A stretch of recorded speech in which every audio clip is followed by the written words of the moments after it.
Merab and Aljo, Alimale and Zingano.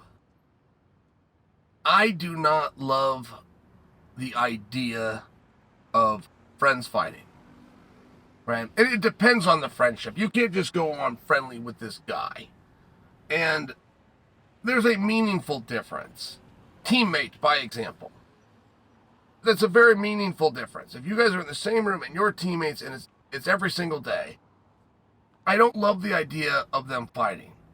And I also can't tell you a time where they ever have. And that's the part that everybody that has ever been put in this position misses. They want to play it right in the media, and they want to show loyalty and respect to their friend, which I think we all appreciate. I don't want to see two buddies fighting. I've never pushed for that, but neither of you guys. And neither has a major organization. And before you think you can come out and correct me and tell me things you heard at press conferences, I'm telling you, those bout agreements have never gone out. George St. Pierre versus Rory McDonald was discussed up, down, and sideways, and even threatened, you two better get this through your head. All of those things were done, but the bout agreement and the actual offer never took place. There was an event this scumbag was going to put on. I'm sorry if he sees the piece of me. But this dirtbag was going to put on this event, and it was going to be called Brotherly Love. And it was going to be a whole card, a whole night of brothers fighting each other. They were going to have the Shamrock brothers in the main event. But they were going to have the Hughes twins, Mark and Matt, on the card. They were going to have the Sarah brothers fighting each other, right? Okay. I want to say the Florian brothers. I mean, like there was enough brothers to go around and fill up this card. And it was uncomfortable. That didn't feel right. And when Frank and Ken Shamrock started bickering back and forth in the media, that was good gossip. That was good, interesting drama. The idea that they would actually get in there and fight didn't feel right at all. That was not something that anybody was really supporting. And they started to talk about it like, yeah, we think this is a good idea. And I don't think Ken was into that. As the big brother, I think Ken was a little bit surprised when this started happening. And I only share for you, like, take the Gracies. They've had plenty of infighting, but they've never even suggested that we fight each other. I remember Fedor's brother had made the comment that it was time for them to fight. And that was such a brave comment when your brother is Fedor, right? But there was nobody that actually supported the idea. And I bring this to you because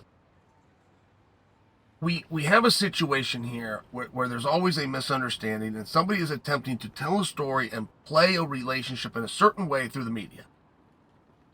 Like there was a disagreement between Jake and Logan Paul about a month ago. And it was just a disagreement. But it felt like they were saying we could just box and figure this out. And we did not like, the world did not like that. Now, it got a ton of clicks. It had a ton of interest. But nobody actually wants to see those two go and fight. And I'm trying to make a statement. And I'm trying to now prove my hypothesis to you, okay? By giving you examples of, I know that you hear it. I know that it's good drama. I know that there's great clicks.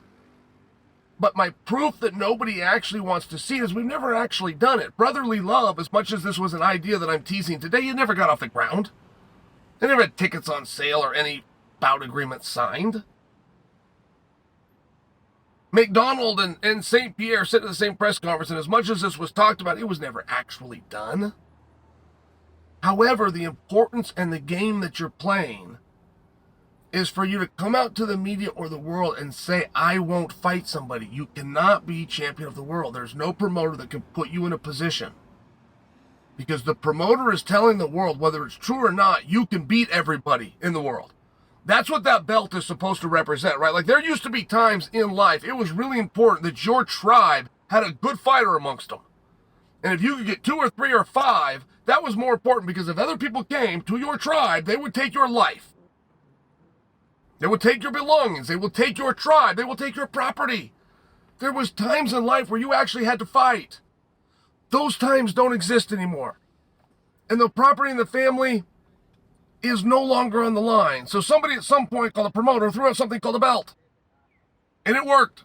Believe me, worked. I dedicated my life to trying to win that belt. The same as the great fighter of the tribe would try to defend his food and family. I understand this. But we don't actually know who the best is. We just have a belt. We have a process to do it. Like, we don't have a tournament.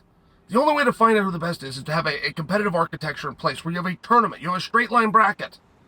We don't have anything like that. But once we put that belt around somebody's waist, we're now telling the world a story. He's the best, and he can beat any man amongst you. If you don't agree, come forward, rise to the position, get the opportunity to take it from him. That's the story we're being told. So if the athlete himself says, yes, I am the best, but there's a guy that I won't fight, well, all of a sudden you just created a massive confusion within the audience's mind. And there is a suspension of reality to the recognition of the world champion to begin with. We're going to suspend reality, and we're all going to accept and follow this set of rules and agreement, which says whoever finds a way, come hook or crook, come competitives or politics, to work themselves into that position, win the match, and get the belt is the best amongst us. I recognize it too. Our whole community recognizes it. But we are suspending reality because we also know they didn't go through everybody. They didn't go through any kind of competitive architecture that would represent any form of everybody. They didn't do anything that would represent, of the 6 billion men on the earth, for the guys that weigh my size, I can beat them all. But they did do what we said we will follow, which they found a way to get that belt. And I just suggest for you, it is of paramount importance that you not say, I won't fight somebody. When you become champion, when you become top contender, behind the scenes, by all means, say what you would like. Don't say it publicly. And the lesson is there. Merab and Aljo did nothing more than try to show each other respect and loyalty. And they try to show the world, we have a code, and our code involves respect and loyalty. And to hell with what it costs either one of us. You will never break our code. I love the message. I understood the message. There's going to be problems. There's going to be problems getting to the top, but if you wait long enough or you shuffle the deck, or in this situation, right, Aljo's come down as champion. He's even maybe talking about leaving the weight class. Like there's room for everybody. Kane and Daniel cannot both be heavyweight champion. Well, they were both heavyweight champion. Kane and Daniel refused to fight one another. But only one can be champion. Well, they never did fight each other. And they did find a way. And they both did hold that belt. I'm just sharing, like, there's a way to do it.